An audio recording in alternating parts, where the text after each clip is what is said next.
I bought the piece of land that no one wanted, so I could keep one last promise to my late wife. Then the HOA president marched in with bulldozers, smiled, and started building her private resort right on top of it. She thought she had all the power, backed by her lawyers and her fake rules. But she didn't know her entire corrupt empire was built on one tiny mistake in the county records. A mistake I was about to use to tear it all down. Where are you watching this from? Let me know in the comments, because this takedown is absolutely epic. And if you believe homeowners should never be bullied by power-hungry HOAs, hit that subscribe button, because you're about to see what happens when they mess with the wrong veteran. The morning fog was still settled on the water when I walked the property line, hammer in my left hand, a roll of sketches in my right. The air was cool and smelled of damp earth and pine, the way Sarah had always liked it. Her old canvas fishing chair sat by the water's edge, right where I'd left it. It was faded and worn, but it held the spot. Our spot. I unrolled the plans on a flat rock, weighting the corners down. It wasn't much, just a simple T-dock, 16 feet long, 4 feet wide. Big enough for her chair, my stool, and a small cooler. Enough to watch the sunrise. I'd made her a promise, and I intended to keep it. When I bought the land 6 months prior, the real estate agent tried to talk me out of it. "Jack, it's just a 2-acre scrap," he'd said, pointing at the map. "It's marshy, a pain to access, and technically it sits behind the Oak Haven HOA's community trail. No one's wanted it for 20 years. That was the whole point. No one wanted it. It was forgotten, quiet, and mine. I'd paid cash, and the deed felt heavier than any metal I'd ever been given. It felt like peace. The peace lasted exactly 3 weeks. The first sign of trouble came in a bright blue polo shirt. A woman with a clipboard and a haircut sharp enough to cut glass marched down the trail, stopping right at the edge of my property. She squinted at the wooden stakes I'd hammered into the ground to mark the dock's footprint. "Excuse me," she called out, her voice slicing through the quiet morning. "This area is for Oak Haven residents only." I walked over, wiping my hands on my jeans. "Morning, I am a resident, Jack Turner. I own this parcel." She gave a short, dry laugh, like I'd just told a terrible joke. "That's not possible, sir. This land is designated as a protected community buffer zone." I held my ground, kept my voice even. I learned long ago, you don't win arguments by raising your voice. You win them with facts. I have the deed and the county survey filed downtown. It's private property. She just shook her head, made a note on her clipboard, and marched away without another word. I thought that was the end of it. It was just the beginning. 2 days later, a white envelope was taped to my front door. Inside was a letterhead from the Oak Haven Homeowners Association and a bill for $500. The violation was listed in cold black print: unauthorized construction and land alteration. I drove down to the community clubhouse, a sterile building that smelled like cheap air freshener and resentment. The woman behind the desk directed me to the president's office. Pamela Griggs sat behind a large mahogany desk that was far too big for the small room. She had the same sharp, dismissive look as the woman with the clipboard. I placed the letter on her desk. "There's been a mistake," I said. "I received a fine for construction on my own land." She glanced at it, then pushed it back toward me with one perfectly manicured finger. "There's no mistake, Mr. Turner," she said, her smile not quite reaching her eyes. "Your property may be private, but any activity on it that impacts the community aesthetic or environment falls under HOA oversight. It's in the covenants." I knew for a fact it wasn't, because I'd read them cover to cover before I bought the place. My land isn't part of the HOA. It was never incorporated into the development. She leaned back, the smile tightening.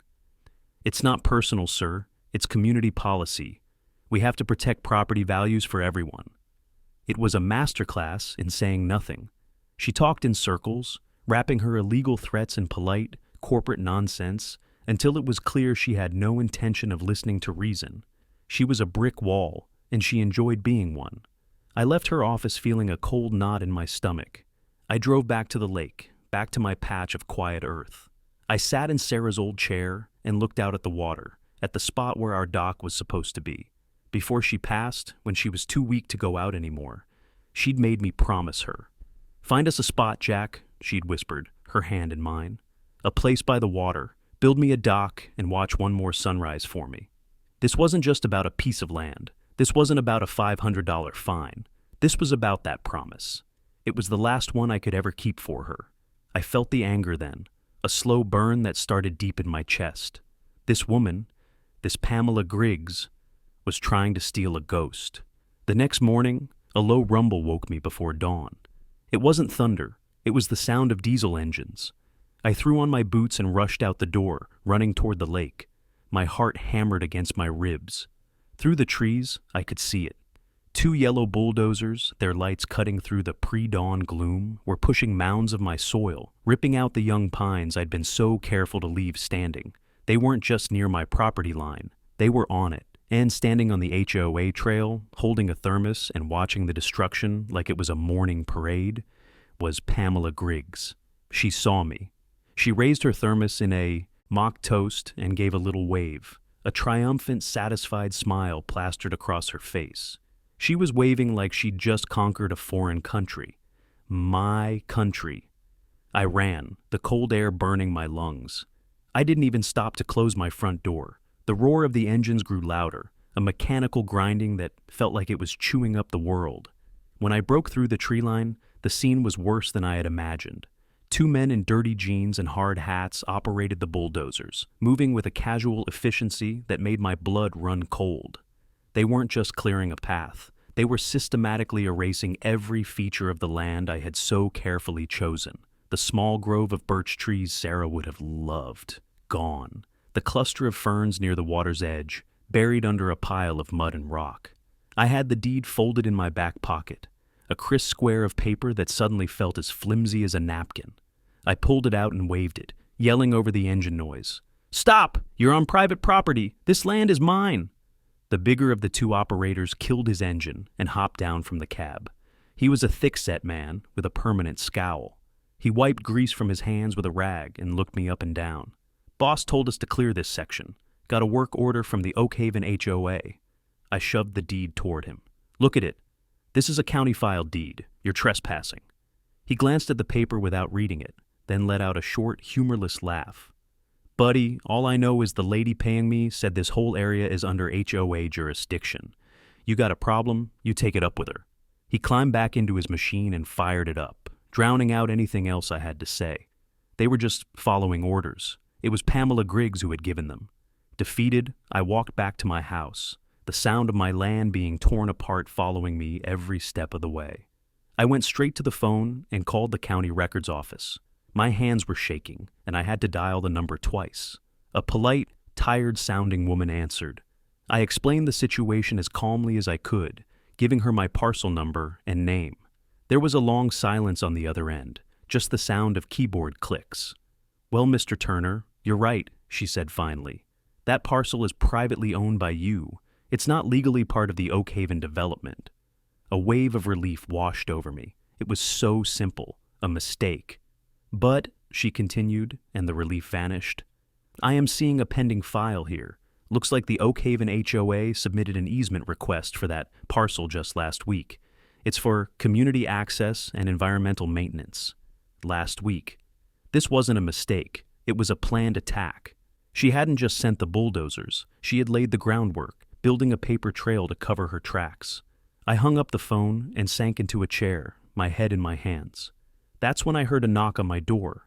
It was my neighbor from 2 streets over, Miguel Ortiz. He was an electrician, a Marine vet like me, though from a different era.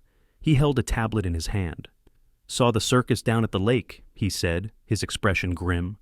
"That woman Griggs, she's a piece of work. Figured you might need this." He handed me the tablet. On the screen was a high-resolution aerial photograph from a mapping service, date stamped 3 months ago. My 2 acres were clearly visible, lush and green.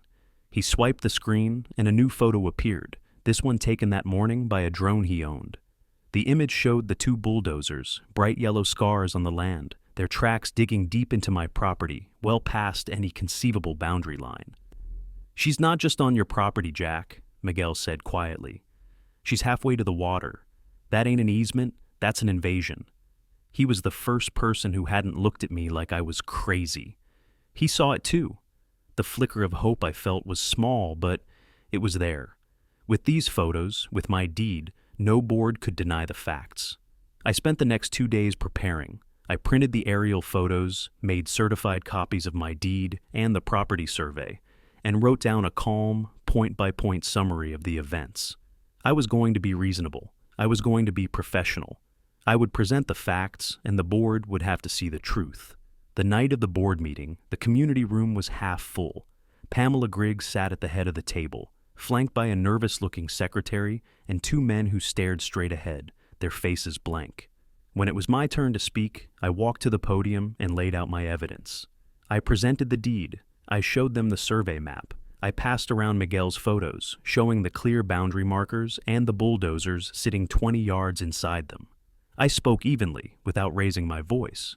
As you can see, I concluded, the HOA's contractors have caused significant damage to my private property. All I'm asking is for the work to stop, and for the HOA to cover the cost of restoring the land.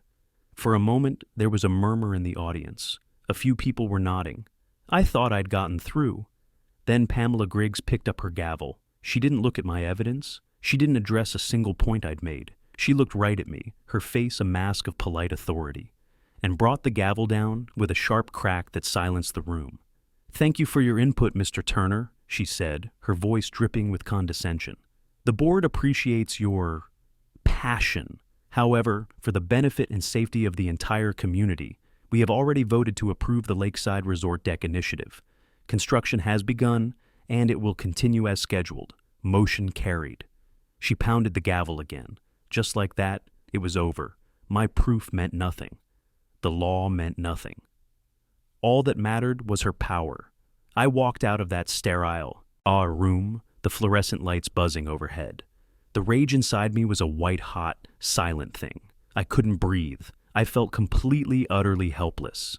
I stood under a flickering streetlight in the empty parking lot, looking in the direction of the lake, at the patch of darkness where my trees used to be, the place where Sarah's dock was supposed to be. They hadn't just bulldozed some land, they had bulldozed a memory. They had bulldozed a promise.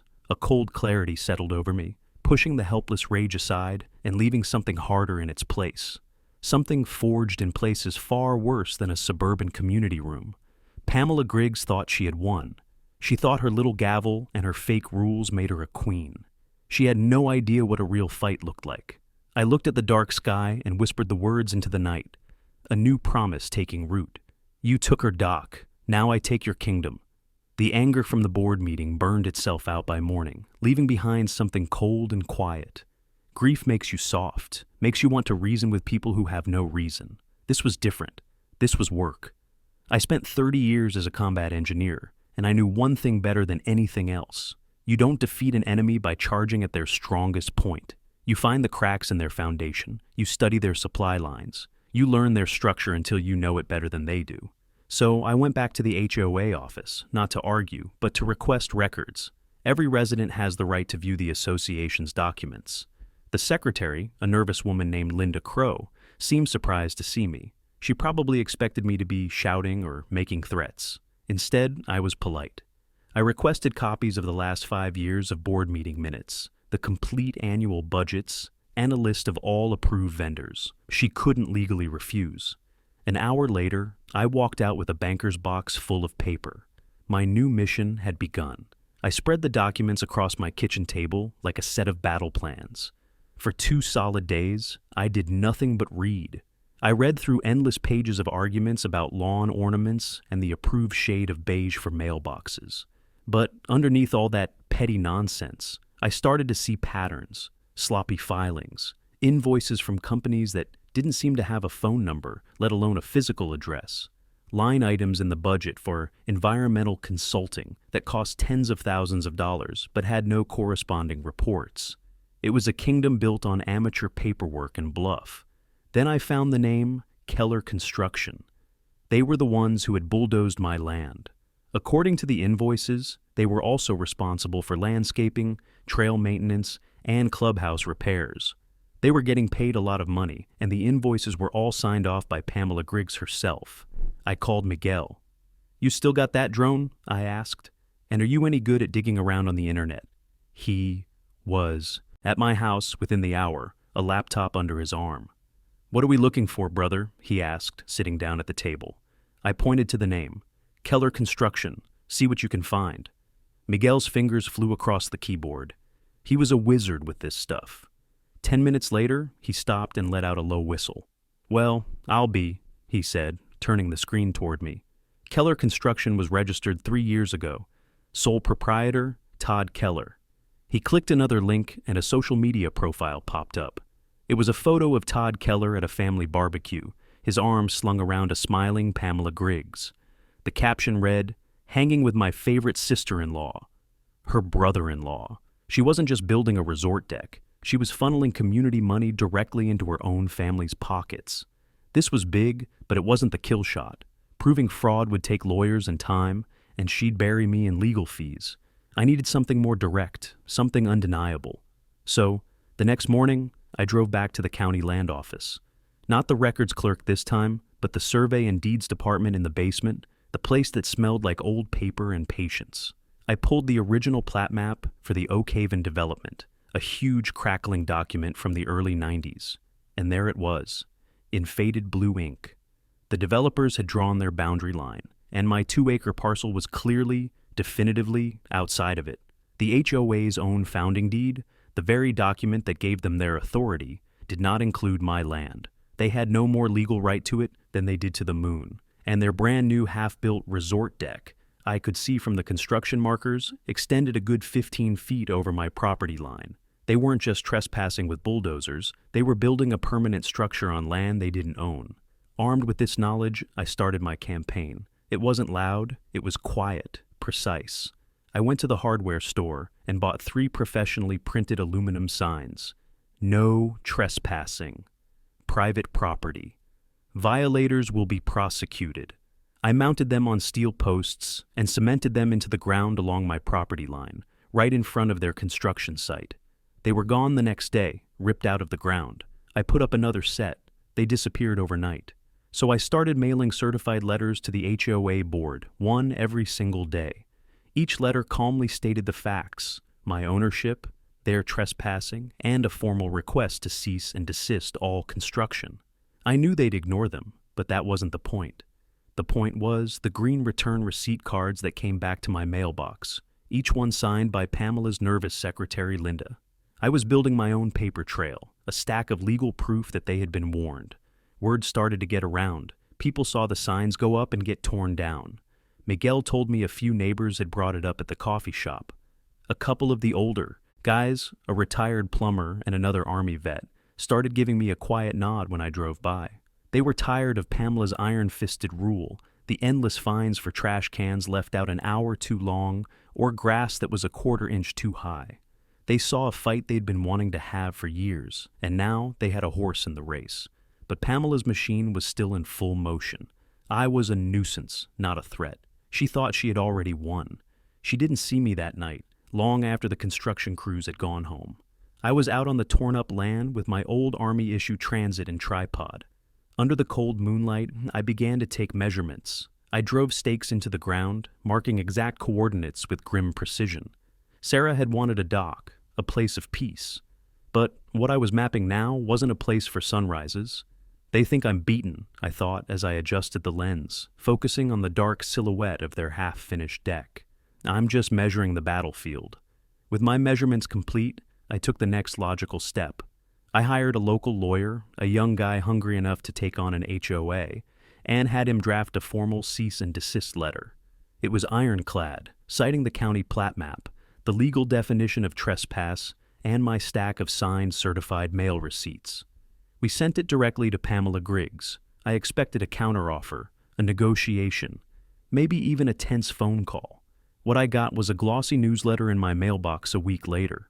On the front page was a photo of Pamela, shovel in hand, at a fake groundbreaking ceremony. The headline read, "Oak Haven Lakeside Resort and Community Deck Breaks Ground."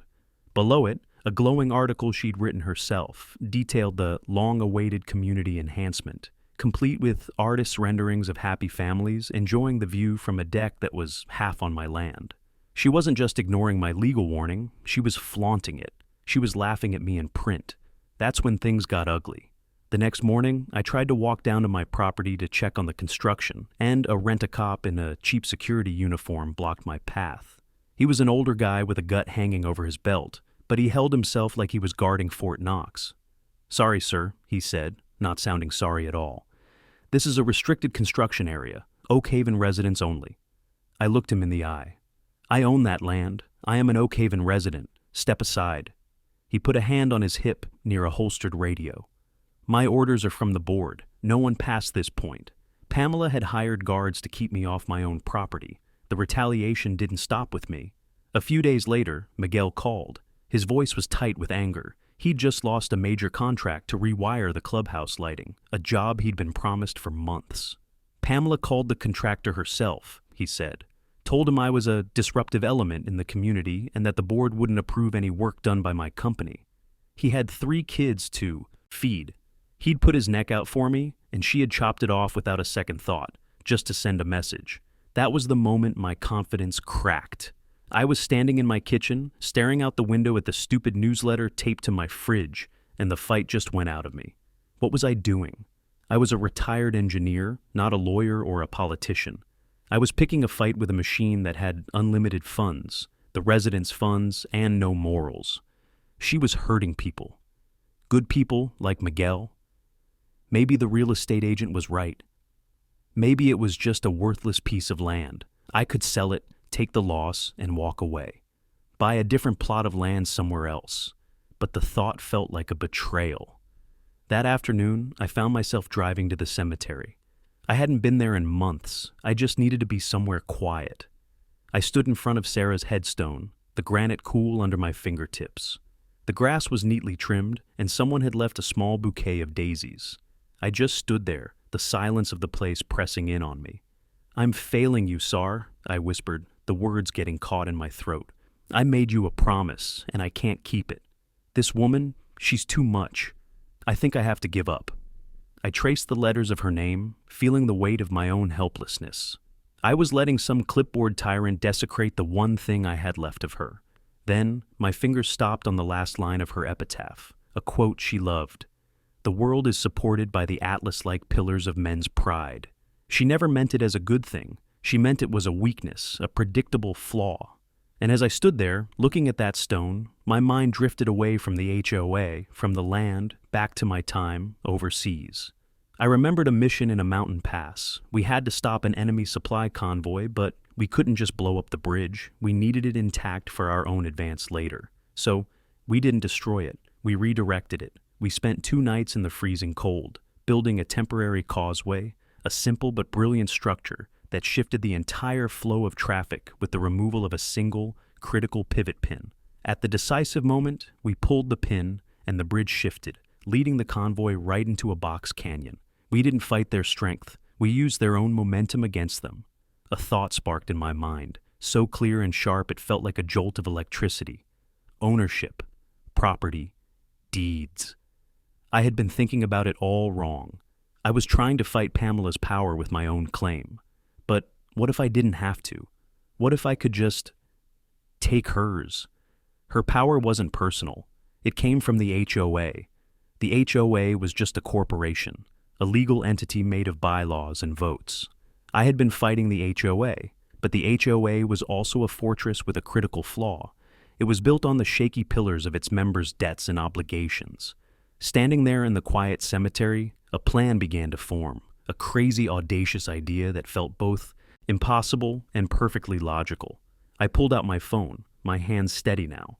I called the county clerk's office again, but this time I asked for the Department of Tax Liens and Public Records. When the clerk answered, I asked one quiet, simple question. "I have a question about homeowners association regulations," I said.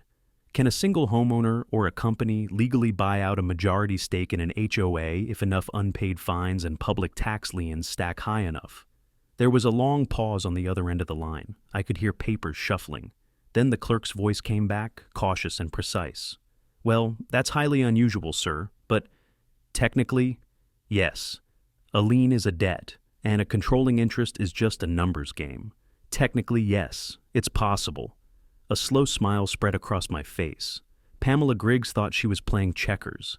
She had no idea I was about to flip the whole board. The next phase of the operation was silent. It was all about patience and precision, fought not with bulldozers, but with bank drafts and county filing stamps. While Pamela Griggs was busy supervising the construction of her monument to herself, I was in the dusty basement of the county courthouse, combing through public records. Every HOA fine that goes unpaid for more than 90 days becomes a public lien against the property. It's a small debt, usually just a few $100s, but it's a legal foothold, and Pamela, in her quest for absolute control, had slapped liens on dozens of properties over the years for the pettiest infractions: unapproved garden gnomes, faded window shutters, cars parked on the street for 2 hours instead of 1. To her, they were tools of intimidation. To me, they were opportunities. Most homeowners eventually paid them off to avoid the hassle, but some didn't. Some moved away. Some were elderly and couldn't afford the fight. These small, forgotten debts were sitting on the public record, available for anyone to purchase for pennies on the dollar. So, that's what I did. I started buying them, quietly, one by one. I used a portion of my retirement savings, money Sarah and I had put away for a rainy day. This felt like a monsoon. I drove to the county tax auction every Tuesday morning, a thermos of coffee in hand, and sat in the back. I bought up small, unpaid county tax claims against common areas owned by the Oak Haven HOA, little slivers of debt for forgotten parcels of land that they hadn't bothered to pay taxes on for years. They were so busy policing their residents, they had neglected their own house. Each purchase was a small brick in my new foundation. I never did it in my own name. Miguel helped me set up a new limited liability company, a shell corporation with a bland, forgettable name, Clearwater Holdings, LLC.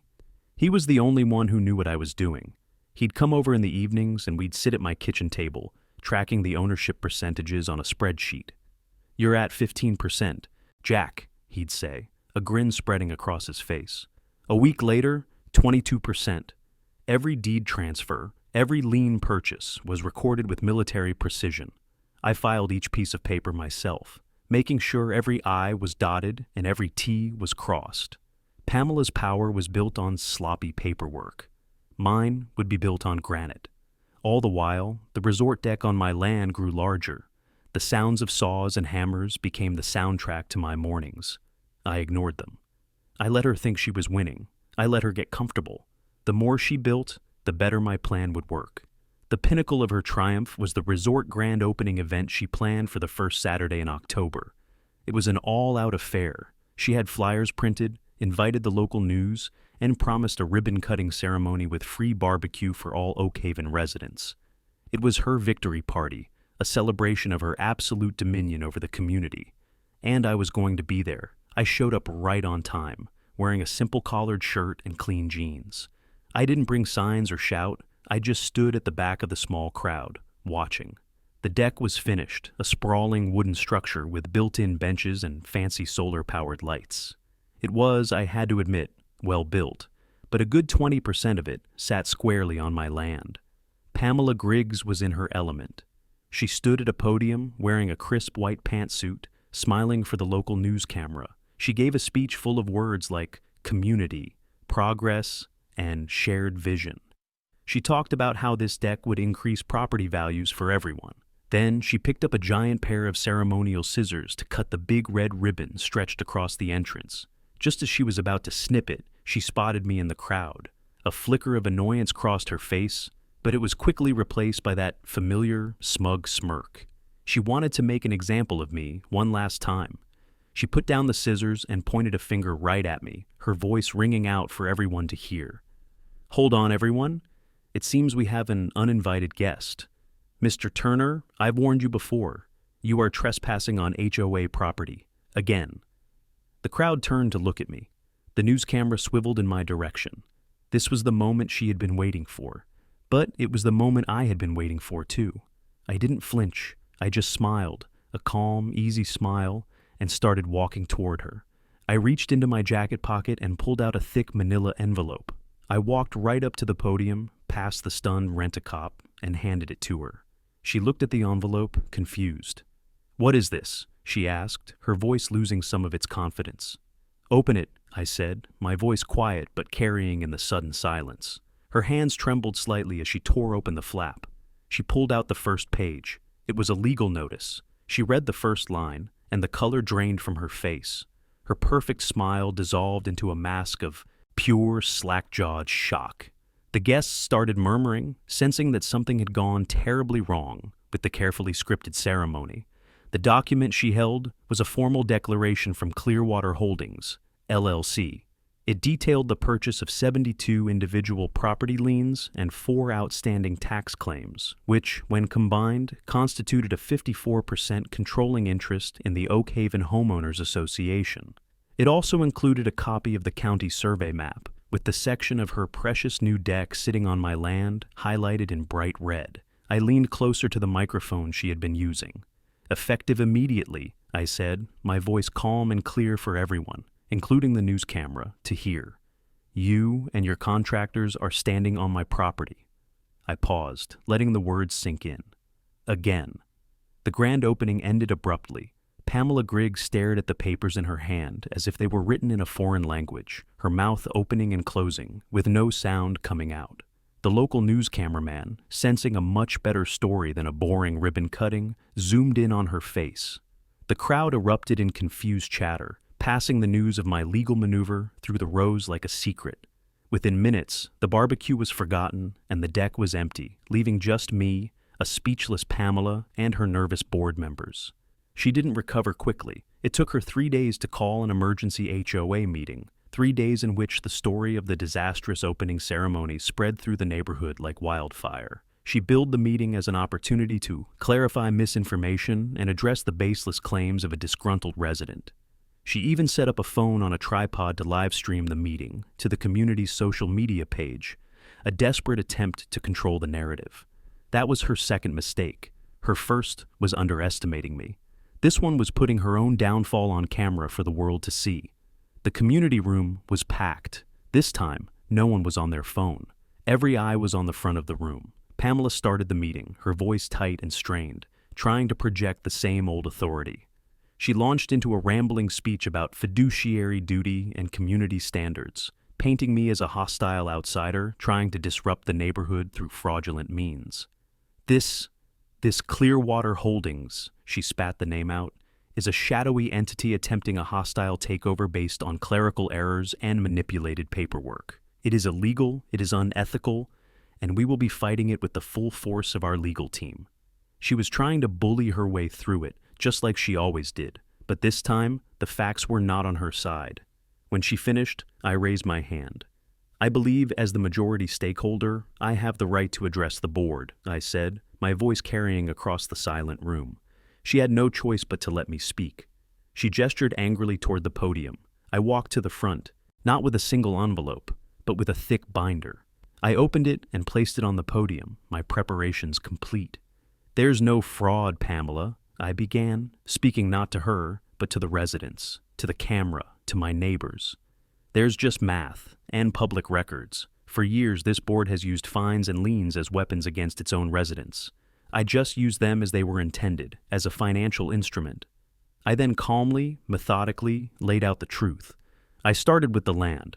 I put the official county plat map on the document projector, the huge image of Oak Haven's boundaries filling the screen behind me. My parcel was a clear island, untouched by their development. "The HOA has never owned my land," I said, "yet they bulldozed it and built this deck on it. That's not a clerical error, that's trespass." Then I moved on to the money. This board has spoken a lot about property values. Let's talk about how they've been spending your money. I projected a copy of an invoice from Keller Construction, her brother-in-law's company. The charge was for $20,000 for trail mulching. Then I projected an aerial photo from that same week, showing the trails bare and unmulched. "This is one of dozens of fake invoices," I explained. "Money paid for work that was never done, funneled from your dues into the pocket of the president's family." A wave of angry murmurs swept through the room. People were turning to look at Pamela, their expressions shifting from confusion to outrage. I saw Miguel in the crowd, giving me a slow, steady nod. Someone shouted, "Is that true, Pamela?" She sat frozen, her face pale under the harsh fluorescent lights. Her right-hand woman, Linda, Looked like she was about to be physically ill. The meltdown began. Pamela shot to her feet, pointing at me. Lies! These are all lies! He's doctoring these documents. He's trying to ruin this community. But the dam had broken.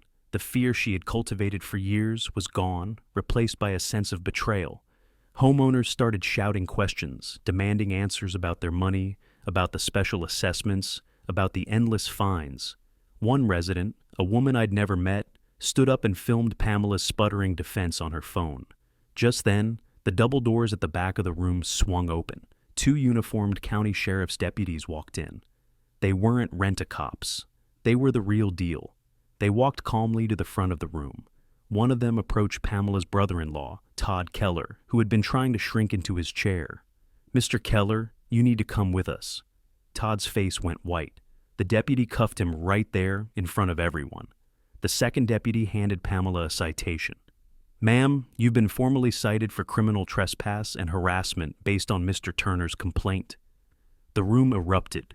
Pamela stared at the paper, then at me, her eyes wide with a mixture of hatred and disbelief. Her entire kingdom, her perfect, orderly world, had crumbled around her in less than 10 minutes, broadcast live for all her subjects to see. I stepped back up to the microphone, the room slowly falling silent as the deputies led a protesting Todd Keller out the door.